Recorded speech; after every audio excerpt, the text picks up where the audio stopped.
അപ്പോഴേ എന്നാ പരിപാടി എന്ന് ചോദിച്ചാല് നമ്മൾ ഇന്നലെ പുട്ടിന്റെ വാഴക്ക പുട്ടുണ്ടാക്കിയായിരുന്നല്ലോ.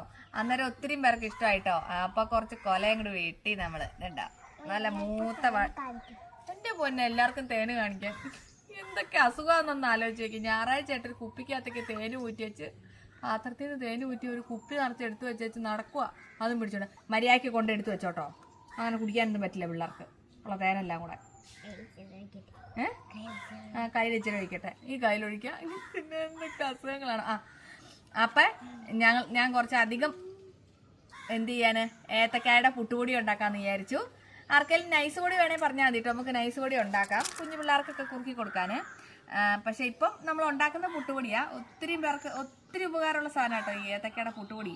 അത് മാത്രം വെച്ച് നമുക്ക് പുട്ട് അടിപൊളിയായിട്ട് ഉണ്ടാക്കാം. വേറെ കുറേ സാധനങ്ങളെ ഉണ്ടാക്കി വരുന്നുണ്ട്. അപ്പം പുട്ടുപൊടി വേണ്ടവർ വാട്സപ്പ് ചെയ്തോട്ടോ. ഞാൻ പോയി ഇതിൻ്റെ പരിപാടിയിലേക്ക് കടക്കട്ടെ. ബൈ.